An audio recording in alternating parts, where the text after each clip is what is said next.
자, 오늘의 성경은 디모데전서 2장 3절이 되겠습니다. 다 함께 봉독하겠습니다. 이것은 우리 구주 하나님께서 보시기에 좋은 일이며 기쁘게 받으실 만한 일입니다. 오늘의 설교 제목은 하나님의 시선입니다. 원래 제목은 하나님의 시선과 그에 대한 우리의 부응인데 좀 길어서 짧게 제목을 줄였습니다.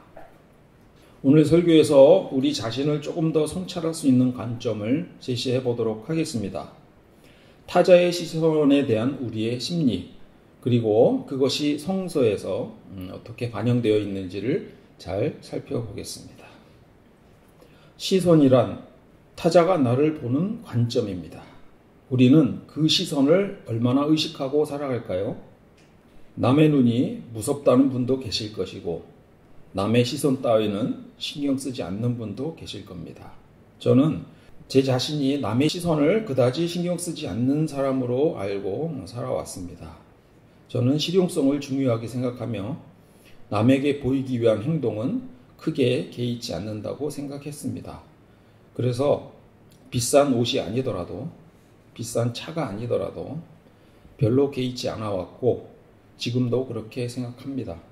하지만 제 의식과는 관계없이 저의 무의식은 타인의 시선을 상당 부분 의식하고 있을지도 모른다는 생각을 갖게 됩니다. 심리학자 애쉬의 동조 실험이라는 게 있습니다. 유명한 실험이죠. 왼쪽 막대기하고 오른쪽 막대기가 있는데 오른쪽 막대기가 어느 게 가장 가깝습니까? 네, 너무 쉬운 문제죠. 다 압니다. 그런데 압도적인 다수가 C가 아니라고 할 때 과연 나는 내 목소리를 낼 수 있는가에 관한 실험입니다.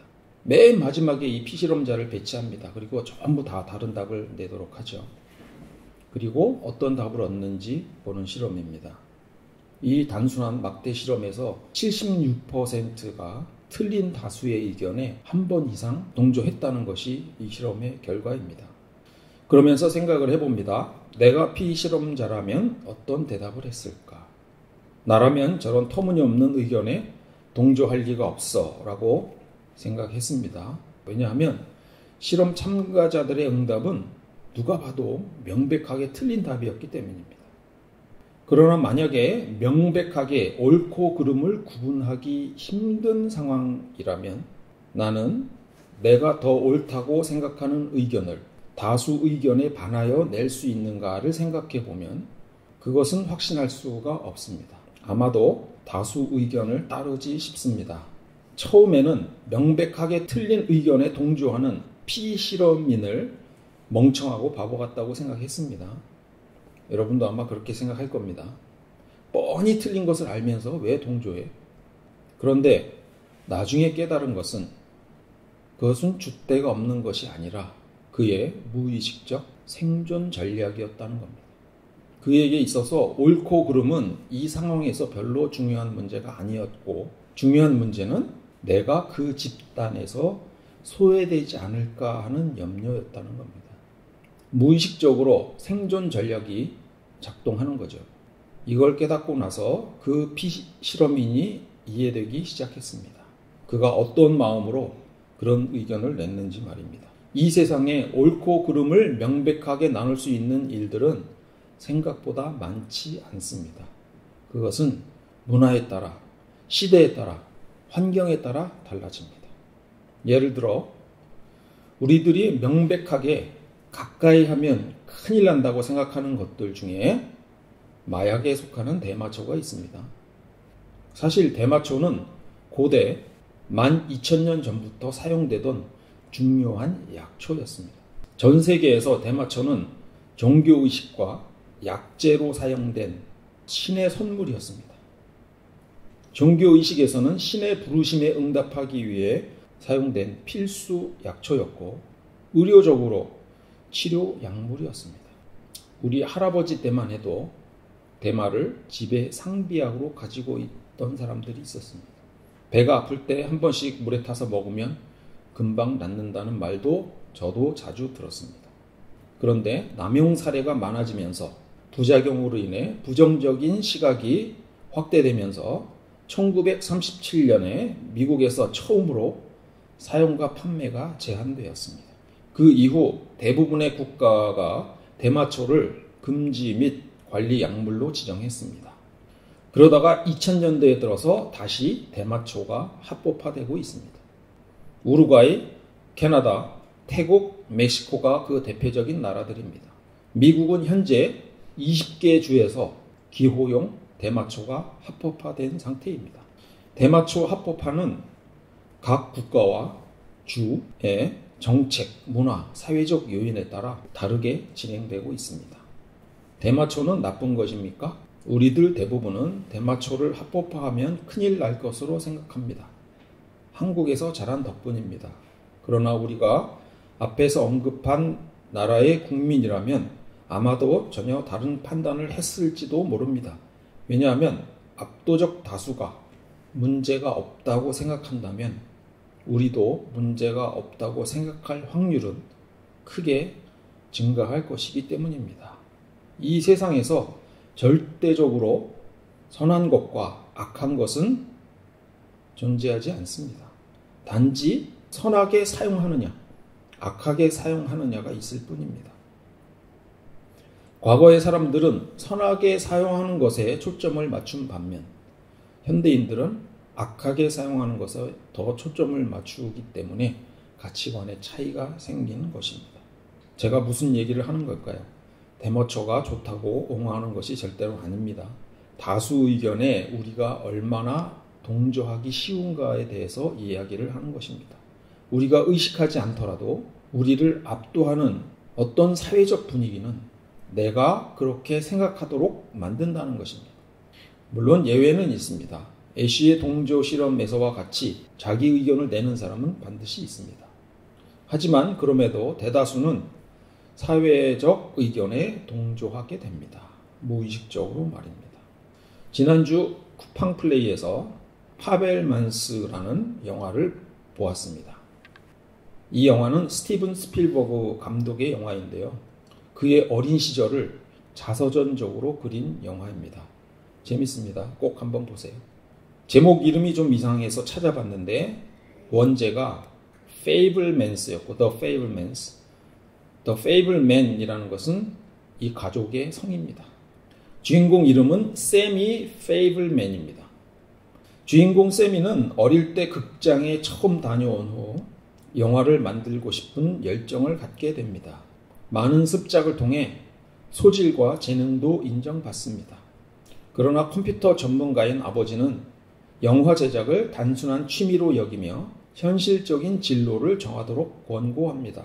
세미는 어머니의 지지로 영화에 대한 열정을 유지하지만 아버지의 현실적 진로를 가는 것이 좋겠다는 의도와 어머니의 불륜 행동에 대한 심정적 혼란으로 카메라를 손에서 놓게 됩니다. 그는 가족 구성원 모두와 관계적 갈등을 겪게 되고 학창 시절을 거치면서 자신의 열정과 가족의 기대에 따라 살아야 한다는 두 마음 사이에서 갈등을 겪게 됩니다. 결국 성인이 되는 시점에 세미는 모든 억압에서 벗어나 자신이 원하는 영화 감독의 길로 걸어가는 해피엔딩의 결과를 맞게 됩니다. 심리학자 에릭 에리스는 인간이 일생 동안 겪는 사회심리학적 발단 단계를 8단계로 주장했습니다. 그의 이론에 따르면 10대에서 20대 초반에 겪는 정체성 대 역할 혼란이라는 시기가 있습니다. 자신이 누구인지 뭘 해야 하는 사람인지 혼란한 시기입니다. 자신의 정체성과 자신의 부모가 기대하는 특정한 직업이나 행동 방식이 있을 수 있습니다. 이 역할 사이에서 일어나는 혼란입니다. 자기가 뭘 좋아하는지 몰라서 뭘 선택해야 할지 모르는 상황에서 부모의 기대를 자기의 정체성으로 그냥 받아들이게 되는 경우가 흔하다는 것입니다. 자신의 정체성이 있어도 부모가 기대하는 역할에 대한 압력이 있을 수 있습니다. 세미인 경우는 자신의 욕구가 있어서 그나마 부모의 기대와 충돌한 경우입니다. 자신의 욕구가 불분명하다면 부모의 기대에 휩쓸려 가는 것은 아주 쉽습니다. 이것이 반복되면 본인이 스스로 결정할 수 없는 결정장애가 오기도 하고요.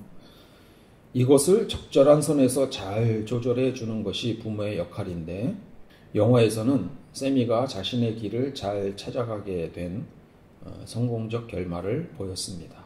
그래서 우리는 현재 스티븐 스필버그 감독을 알게 되는 것이죠.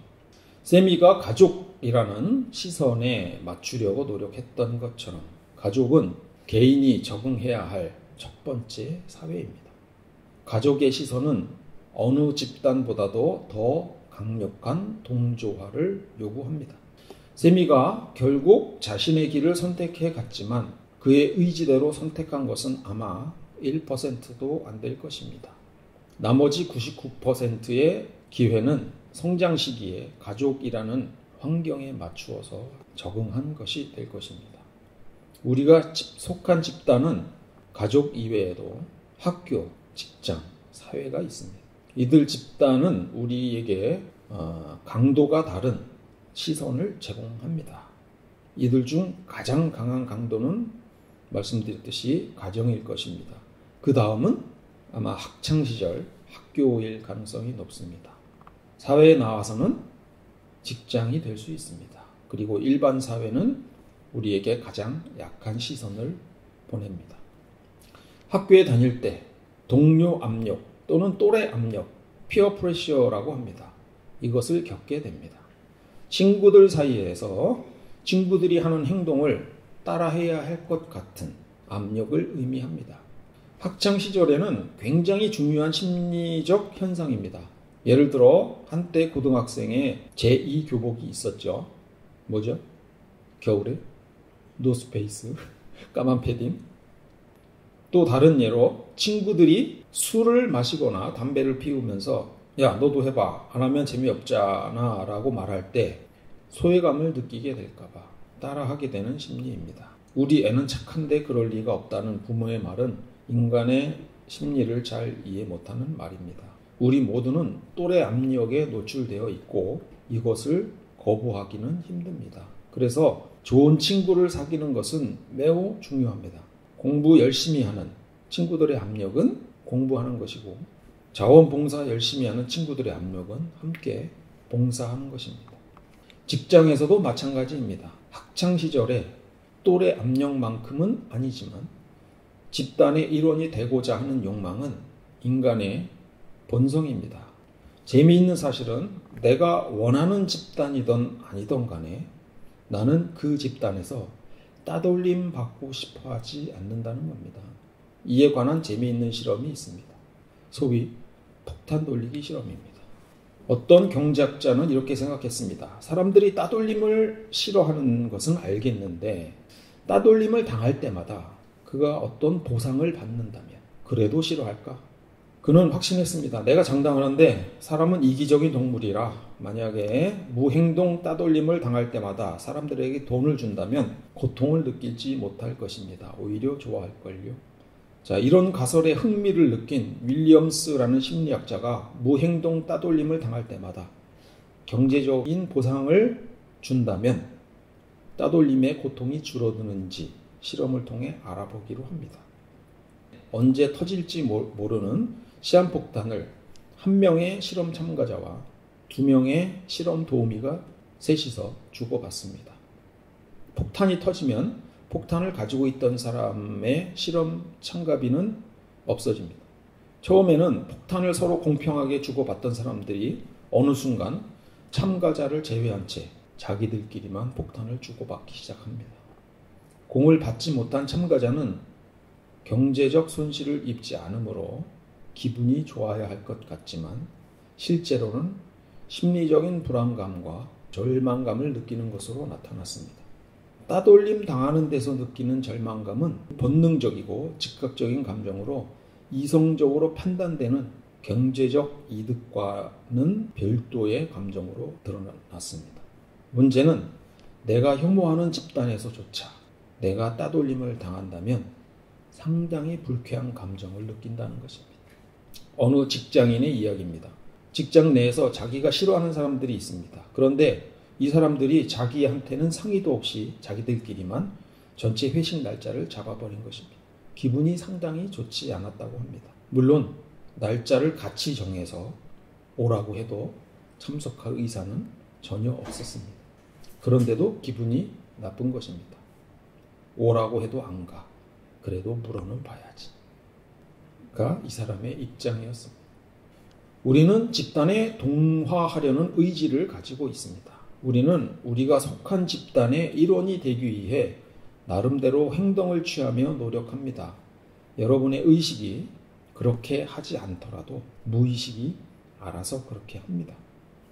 직장을 벗어난 사회도 마찬가지입니다. 우리가 집 밖을 나갈 때 거울을 보거나 머리를 만지거나 눈곱을 떼거나 옷을 갈아입는다면 우리는 무의식적으로 주위의 시선을 맞추고 있는 것입니다. 길 가다 넘어지면 아픈가요? 창피한가요? 네. 가족, 학교, 직장만큼은 아니지만 우리는 여전히 사회의 시선을 많이 의식하며 살아갑니다. 그래서 우리의 가치관은 우리를 포함하고 있는 집단의 의식과 시선에 의존합니다. 우리가 어떤 집단에 속하느냐가 우리의 가치관을 결정하게 된다는 말입니다. 남사스럽다, 부끄럽다. 이게 무슨 말인가요? 타인의 시선이나 평가가 부끄럽거나 민망하다는 뜻입니다. 이 반대말은 무엇일까요? 주목받다, 인정받다가 아닐까 생각합니다. 자신의 가치나 능력을 타인에게 인정받는 상태입니다. 타인의 궁극적인 시선이야말로 자랑스러운 느낌입니다. 인정욕구라는 말이 따로 있을 정도로 사람들은 인정을 받고 싶어 합니다. 타인의 평가 없이 이 두 단어가 의미가 있을까요? 무인도에서 우리가 혼자가 되었습니다. 남사스럽다, 부끄럽다가 어디 있습니까? 주목받다, 인정받다가 어디 있겠습니까? 이건 다 관계 속에서 다른 사람의 시선이 있기 때문에 생기는 의식입니다. 하차감이라는 용어가 있습니다. 자동차나 오토바이, 자전거에서 내릴 때 사람들의 시선을 한 몸에 받는 그런 즐거운 느낌이라는 뜻입니다. 어떤 사람들은 한국 사람이 유별나다고 말합니다만 전 그렇게 생각하지는 않습니다. 인류 공통의 심리입니다. 아무도 봐주는 사람이 없는데 3억 넘는 람보르기니를 타고 다닐 이유가 없습니다. 외국에 처음 나가면 어떻게 행동하게 되나요? 일단 현지인들의 행동 특성을 파악합니다. 그리고 그것을 따라하게 됩니다. 한국에서 지나치는 사람과 눈이 마주치면 무표정하게 그냥 무시하고 눈을 돌리면 그만인데 미국에 가보면 모르는 사람인데 눈을 마주치고 웃으면서 목례를 합니다. 당황스럽습니다. 그렇지만 그것을 곧 배워서 그대로 하려고 노력합니다. 어색하게 미소 지으면서 말이죠. 이런 것을 사회적 분위기라고 할 수 있는데요. 우리는 사회적 분위기를 금방 파악하고 적응합니다. 눈치 빠른 한국인들입니다. 다른 말로 그 문화를 빨리 몸에 익힌다는 것입니다. 사회적 분위기란 우리에게 주어지는 무언의 압력입니다. 무의식적 압력입니다. 따라하지 않으면 안 될 것 같은 압력이죠. 가끔 식당에 가면 앞에 이렇게 저렴한 메뉴가 하나 써 있습니다. 뭐 맛있는 메뉴 6,000원 뭐 이렇게 해서 들어가면 그래서 실제로 메뉴를 봅니다. 그런데 그 메뉴가 어디 있어요? 저 아래에 있어요. 제일 앞에는 비싼 게 있습니다. 체면상 그 싼 음식을 주문하기가 꺼려집니다. 이런 심리를 이용해서 식당에서는 메뉴 순서를 구성을 합니다. 이런 심리를 다룬 넛지라는 개념이 있습니다. 경제학이지만 심리학입니다. 심리학을 경제학에 넣어서 만든 그런 개념들입니다. 이 개념으로 노벨 경제학상을 수상했습니다. 교회는 우리에게 어떤 구속력 있는 시선을 보내고 있을까요? 교회는 강한 구속력이 있는 집단일까요? 아니면 사회보다 약한 집단일까요? 우선 성경에서는 우리가 어떤 시선을 의식하도록 유도하고 있는지 살펴보겠습니다. 창세기 1장입니다. 하나님이 말씀하시기를 빛이 생겨라 하시니 빛이 생겼다. 그 빛이 하나님 보시기에 좋았다. 하나님이 빛과 어둠을 나누셔서 빛을 낮이라고 하시고 어둠을 밤이라고 하셨다. 저녁이 되고 아침이 되니 하루가 지났다. 창세기 1장에서는 보시기 좋았다는 표현이 7번이나 나옵니다. 빛을 만들고 바다를 만들고 식물을 만들고 빛과 어두움을 가르고 바다 생물과 새를 만들고 들짐승을 만들고 그리고 모든 것을 보고 보기에 좋았다고 말씀하십니다. 사실 보기 좋았다는 문장이 꼭 필요한 것은 아닙니다. 왜 저 문장을 넣었을까요? 넣지 않으면 어떻게 되는지 한번 보겠습니다. 하나님이 말씀하시기를 빛이 생겨라 하시니 빛이 생겼다. 하나님이 빛과 어두움을 나누셔서 빛을 낮이라고 하시고 어두움을 밤이라고 하셨다. 저녁이 되고 아침이 되니 하루가 지났다. 좋았다는 말 없어도 아무 문제가 없습니다. 하나님이 천지를 창조했다는 사실을 기술하는 것 이외에 하나님을 감정을 가진 존재로 인격화하고 하나님이 이 세상을 바라보고 있다는 시각을 전달하는 겁니다. 하나님이 보고 좋아하는 모습을 상상하면서 하나님의 시각에서 뭔가 좋아하는 일을 해야 될 것 같은 생각을 하게 되는 거죠. 다시 말하면 보기 좋았다는 문장은 우리가 하나님의 시선을 의식하도록 유인하는 장치입니다. 이러한 장치는 성경 전반 곳곳에 배치되어 있습니다. 신약에서의 구절을 보겠습니다. 히브리서 11장 6절입니다. 믿음 없이는 하나님을 기쁘게 해드릴 수 없습니다. 하나님께 나아가는 사람은 하나님이 계시다는 것과 하나님은 자기를 찾는 사람들에게 상을 주시는 분이시라는 것을 믿어야 합니다. 이것도 없어도 되는 문장입니다. 하나님의 시선을 맞춰야 한다는 요청을 하는 것입니다. 부정적인 시선을 제공함으로써 어떤 일을 금지시키기도 합니다. 이사야서입니다. 이것이 어찌 내가 기뻐하는 금식이겠느냐. 이것이 어찌 사람이 통회하며 괴로워하는 날이 되겠느냐. 머리를 갈대처럼 숙이고 굵은 배와 재를 깔고 앉는다고 해서 어찌 이것을 금식이라고 하겠으며 주님께서 너희를 기쁘게 반기실 날이라고 할 수 있겠느냐. 이것은 이기적인 목적으로 금식하는 사람들을 비판하는 글입니다. 하나님의 시선을 의식하게 만드는 성경 구절들을 조금 더 보겠습니다. 빌립보서 나는 모든 것을 받아서 풍족하게 지내고 있습니다. 나는 여러분이 보내준 것을 에바브로디도로부터 받아서 풍족합니다. 그것은 아름다운 향기이며 하나님께서 기쁘게 받으시는 제물입니다. 자발적인 헌금을 이끌어냅니다. 삶의 태도를 교육합니다. 주님께서는 정의와 공평을 지키며 사는 것을 제사를 드리는 일보다 더 반기신다. 어떤 과부에게 자녀들이나 손자들이 있으면 그들이 먼저 자기네 가족에게 종교상의 의무를 행하는 것을 배워야 하고 어버이에게 보답하는 것을 배워야 합니다. 이것이 바로 하나님께서 그들에게 원하시는 일입니다. 여기서 세 번역인데요. 종교상의 의무를 한 다음에 어버이에게 보답해야 된다라고 이렇게 번역을 하고 있는데 대부분의 번역본은 이렇게 되어 있습니다. 그런데 개역 개정을 찾아봤더니 반대더라고요. 어떻게 되어 있어요? 먼저 자기 집에서 효를 행하여 부모에게 보답하기를 배우게 하라. 이것이 하나님 앞에서 받으실 만한 것이라. 효를 먼저 앞에 두고 있더라고요. 그래서 특이해서 한번 써봤습니다. 아마 우리나라 문화상 그 효에 대한 개념이 더 중요하기 때문에 이것을 바꾸어서 번역하지 않았나 싶은 생각이 듭니다. 베드로전서 보겠습니다. 죄를 짓고 매를 맞으면서 참으면 그것이 무슨 자랑이 되겠습니까? 그러나 선을 행하다가 고난을 당하면서 참으면 그것은 하나님께서 보시기에 아름다운 일입니다. 그리스도를 이렇게 섬기는 사람은 하나님을 기쁘게 해드리고 사람에게도 인정을 받습니다. 이것은 우리 구주 하나님께서 보시기에 좋은 일이며 기쁘게 받으실 만한 일입니다.